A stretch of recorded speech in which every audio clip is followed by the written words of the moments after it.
Hi all, എല്ലാവർക്കും നമസ്കാരം. എല്ലാവർക്കും ഏവിയേഷൻ അക്കാഡമിയിലേക്ക് സ്വാഗതം. ശ്രദ്ധിക്കുക, നിലവിൽ നമ്മൾ പഠിക്കാൻ പോകുന്നത് നോക്കൂ, കെമിസ്ട്രിയുമായി ബന്ധപ്പെട്ട ഏറ്റവും പ്രധാനപ്പെട്ട മോഡേൺ പീരിയോഡ് ടേബിളുകളിലേക്ക് നോക്കണേ. ആധുനിക ആവർത്തന പട്ടിക എന്ന് മലയാളത്തിൽ വിളിക്കും, ഇംഗ്ലീഷിൽ നമുക്ക് എന്ത് വിളിക്കാം?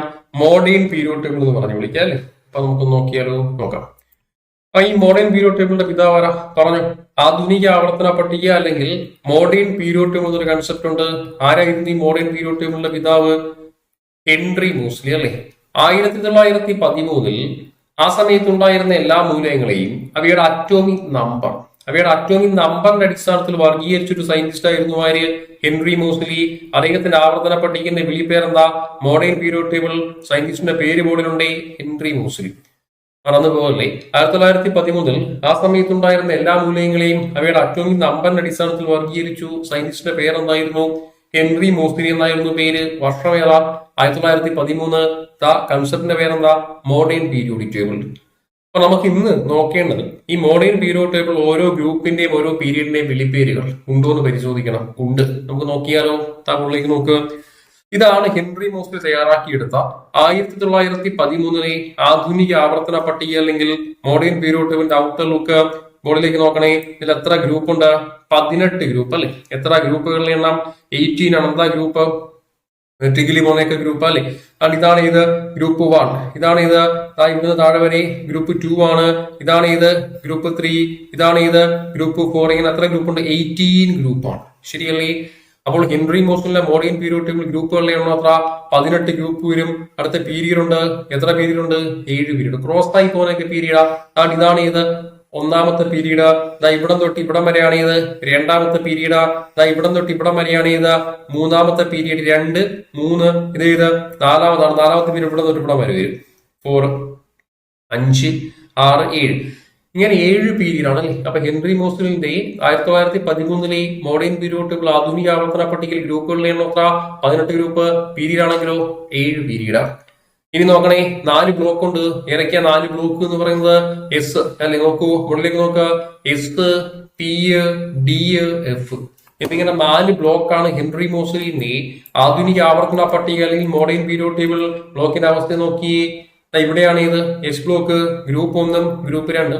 നടുക്കാണ് ഇത് ഡി ബ്ലോക്ക്. ഡി എന്ന് പറയുമ്പോൾ ഗ്രൂപ്പ് 3 മുതൽ ഗ്രൂപ്പ് 12 വരെയാണ് ആര്? D block.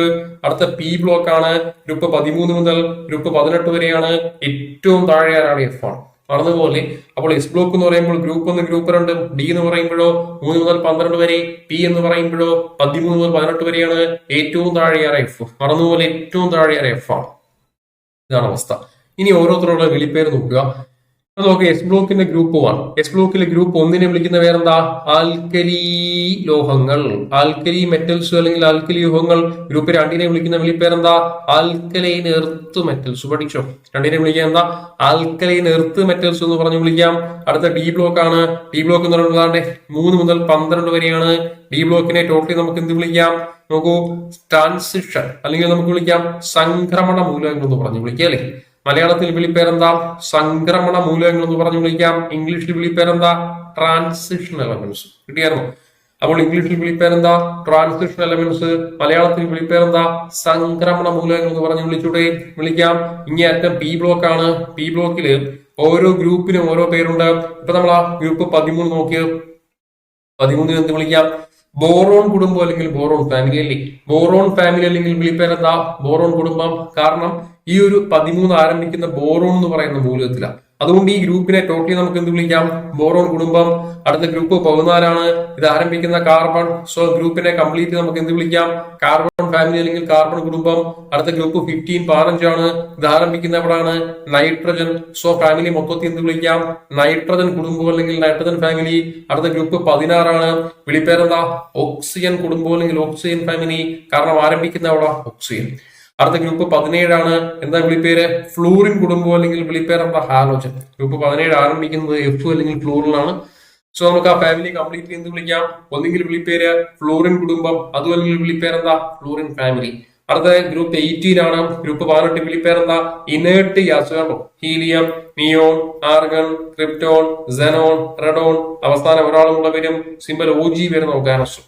ഇങ്ങനെയുള്ള ഇങ്ങേ അറ്റം വരുന്ന ഗ്രൂപ്പ് 18 ബി ബ്ലോക്കിന്റെ വലതുവശം അങ്ങേ അറ്റം വരുന്ന ഗ്രൂപ്പ് 18 വിളിക്കുന്ന പേരെന്താ? അത് ഇനേർട്ട് ഗ്യാസസ്. ഇനേർട്ട് ഗ്യാസ് വിളിപ്പേരെന്ത്? അലസവാതകങ്ങൾ എന്ന് പറഞ്ഞു വിളിക്കാം. ഇനി ഏറ്റവും താഴോട്ട് വന്നേ, ഏറ്റവും താഴെ കാണുന്ന ആരാ? എഫ് ആണ്. എഫ് ബ്ലോക്കിന്റെ വിളിപ്പേരെന്താ? ആന്തരിക സംക്രമണ മൂലകങ്ങൾ. ഇതാ ബാക്കിയെല്ലാം വായിച്ചോട്ടെ. അപ്പൊ എഫ് ബ്ലോക്കിന്റെ വിളിപ്പേരെന്താ? വിളിച്ചു വെക്കണേ. എഫ് ബ്ലോക്കിനെ നമുക്ക് എന്ത് വിളിക്കാം? ആന്തരിക സംക്രമണ മൂലകങ്ങൾ. പഠിച്ചോ? എഫ് ബ്ലോക്കിന് എന്ത് വിളിക്കാം? ആന്തരിക സംക്രമണ മൂലകങ്ങൾ. ഇന്നർ ട്രാൻസ്ക്രിപ്ഷൻ എലമെന്റ്സ് അല്ലെങ്കിൽ വിളിപ്പേരെന്താ? ആന്തരിക സംക്രമണ മൂലകങ്ങൾ വിളിച്ചായിരുന്നു. സെറ്റാണ്. ഇനി വീണ്ടും നോക്കൂ, നമുക്കൊരു ആവർത്തന പട്ടിക എടുത്താൽ പ്രധാനമായും 3 തരത്തിലെ മൂലകങ്ങൾ. ഒന്നാരാ? ദാ കുറച്ചു ലോഹങ്ങൾ. രണ്ടാരാ? മെറ്റലോയിഡ്സ് അല്ലെങ്കിൽ മലയാളത്തിൽ വിളിപ്പേരെന്താ? ഉപലോഹങ്ങൾ അല്ലെ? ഉപലോഹങ്ങൾ. അടുത്തയാരാ? നോൺ മെറ്റൽസ് അല്ലെങ്കിൽ മലയാളത്തിൽ വിളിപ്പേരെന്താ? അലോഹങ്ങൾ എന്ന് പറഞ്ഞു വിളിക്കാം. അപ്പോൾ ബേസിക്കലി ഒരു മെറ്റൽസ് എടുത്താൽ 3 തരത്തിലെ ആൾക്കാർ. ഒന്നാരാ? ഒരു മെറ്റൽസ് ആവർത്തന പട്ടിക എടുത്താൽ ആവർത്തന പട്ടിക, അതായത് ആധുനിക ആവർത്തന പട്ടിക, ഹെൻറി മോസ്ലി 1913 കണ്ടുപിടിച്ച ആധുനിക ആവർത്തന പട്ടികയിൽ 3 തരത്തിലെ മൂലകങ്ങൾ. ഒന്നാരാ? ലോഹങ്ങൾ, അതാണ്ടേ മെറ്റൽസ്. രണ്ടാരാ? മെറ്റലോയിഡ്സ് അല്ലെങ്കിൽ വിളിപ്പേരെന്താ? ഉപലോഹങ്ങൾ. മൂന്നാരാ? നോൺ മെറ്റൽസ് അല്ലെങ്കിൽ വിളിപ്പേരെന്താ? അലോഹങ്ങൾ. ആ 3 പേർക്ക് 3 കളറിലെ കൊടുത്തിരിക്കുന്നത്. ശരിയല്ലേ? അപ്പൊ അതിന്റെ അർത്ഥം ദാ ഇവിടെ കിടപ്പുണ്ട്. കാരണം ഈ കളർ കൊടുത്തേക്കുന്നുണ്ടാ. അതായത് ഇതിന്റെ അർത്ഥം എന്താ?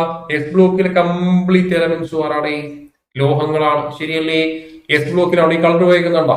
എസ് ബ്ലോക്കിലെ കംപ്ലീറ്റ് എലമെന്റ്സ് ലോഹങ്ങളാണ്. അപ്പൊ എല്ലാവർക്കും സംശയം വരും, ഹൈഡ്രജൻ എന്ന് പറയുന്ന മൂലകം എസ് ബ്ലോക്ക് അല്ലേ? അല്ല. ഇടയിൽ ശ്രദ്ധിക്കുക, നമ്മൾ വരുന്ന ദിവസങ്ങളിൽ ക്ലാസ്സിൽ കൃത്യമായി പഠിക്കും. ഹൈഡ്രജൻ എന്ന മൂലകത്തെ നിലവിലെ സാഹചര്യത്തിൽ ആവർത്തന പട്ടികയിലെ ഒരു ഗ്രൂപ്പുകളിലും ഒരു പീരീഡുകളിലും ഉൾപ്പെടുത്തിയിട്ടില്ല. പെർമനന്റ് ആയിട്ട് ഉൾപ്പെടുത്തിയിട്ടില്ല. താൽക്കാലികമായിട്ടും. അറിഞ്ഞതുപോലെ താൽക്കാലികമായി എസ് ബ്ലോക്കില് ഗ്രൂപ്പ് 1 ഏറ്റവും ടോപ്പിൽ കൊണ്ടുവച്ചിരിക്കുകയാണ്. ബിക്കോസ് നമ്മള് PSC അല്ലെങ്കിൽ നമ്മൾ +1 +2 അല്ലെങ്കിൽ നമ്മൾ PSC പരീക്ഷയിൽ പഠിക്കാറുണ്ട് ഹൈഡ്രജൻ എന്ന മൂലകം അനോമലസ് ക്യാരക്ടർ കാണിച്ചുകൊണ്ടിരിക്കുന്ന മൂലകമാണ്. എന്താണ് അനോമലസ് എന്ന് വരുന്ന ദിവസം നമ്മൾ പഠിക്കും. നമ്മൾ യൂട്യൂബിലും പഠിക്കും, ക്ലാസ്സിലും ആപ്പിലും കൃത്യമായി നമ്മൾ പഠിക്കും. അപ്പൊ എനിവേ, അതുകൊണ്ട് തന്നെ നിലവിൽ നമുക്ക് പറയാൻ കഴിയും ഹൈഡ്രജൻ എന്ന് പറയുന്ന മൂലകം പൂർണ്ണമായിട്ടും എസ് ബ്ലോക്കിലല്ല, അല്ലെങ്കിൽ എസ് ബ്ലോക്കിലെ മെമ്പറേ അല്ല. താൽക്കാലികമായി ടെമ്പററി അഡ്ജസ്റ്റ്മെന്റ് ആയിട്ട് എവിടെ കൊണ്ടുവച്ചിരിക്കുന്നു? ഗ്രൂപ്പ് 1 എസ് ബ്ലോക്കില് ഏറ്റവും ടോപ്പിൽ കൊണ്ടുവച്ചിരിക്കുന്നു. ക്ലിയർ ആയിട്ടുണ്ടോ? അല്ലാതെ മറ്റൊരു ബന്ധവും എസ് ബ്ലോക്കുമായിട്ട് വരുന്നില്ല. അതുകൊണ്ട് പറയുമ്പോൾ പറയണം, എസ് ബ്ലോക്കിലെ എല്ലാ മൂലകങ്ങളും ലോഹങ്ങളാണ്. ഹൈഡ്രജൻ എസ് ബ്ലോക്കിലെ ഒരു പെർമനന്റ് മെമ്പർ അല്ലതാരും. ഓക്കെ അല്ലേ? ഇനി ഡി ബ്ലോക്കിന്റെ അവസ്ഥ എന്താ? ഡി ബ്ലോക്കിനും എല്ലാ മൂലകങ്ങളും ആരാണ്? മെറ്റൽസ് ആണ്. ഏറ്റവും താഴെ ഇഫിലോ ആ കളർ നോക്കിയാൽ മതി. ഏകദേശം ഒരു ലൈറ്റ് ബ്ലൂ കളർ വരുന്നില്ലേ? ശരിക്കും പറഞ്ഞാൽ എസ് ബ്ലോക്കിൽ കംപ്ലീറ്റ് മെറ്റൽസ് ആണ്, എക്സെപ്റ്റ് ഹൈഡ്രജനെ ഒഴിവാക്കുക. ഡി ബ്ലോക്കിൽ കംപ്ലീറ്റ് മെറ്റൽസ് ആണ്. ഏറ്റവും താഴെ വരുന്ന എഫിൽ കംപ്ലീറ്റ് മെറ്റൽസ് അല്ലേ? എഫിലും കംപ്ലീറ്റ് മെറ്റൽസ് ആണ്. ഇനി അറ്റം വന്നേടെ പി ബ്ലോക്ക്. എന്താ പി ബ്ലോക്കിന്റെ ഏറ്റവും വലിയ പ്രത്യേകത? ഒരേ സമയം 3 തരത്തിലെ മൂലകങ്ങൾ, ലോഹങ്ങൾ, അലോഹങ്ങൾ, ഉപലോഹങ്ങൾ. നല്ലൊരു ചോദ്യമാണ്. 9ാം ക്ലാസ് SSCRT ടെക്സ്റ്റ് ബുക്കിലെ ചോദ്യമാണ്.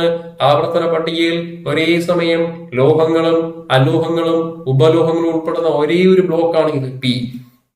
പറഞ്ഞതുപോലെ ആവർത്തന പട്ടികയിൽ ഒരേ സമയം ലോഹങ്ങളും അലോഹങ്ങളും ഉപലോഹങ്ങളും ഉൾപ്പെടുന്ന ഒരേ ഒരു ബ്ലോക്കാണ് ഇത്, പി ബ്ലോക്ക്. ഇപ്പൊ എസ് ബ്ലോക്കിലെ കംപ്ലീറ്റ് ലോഹങ്ങൾ അത് 2021 10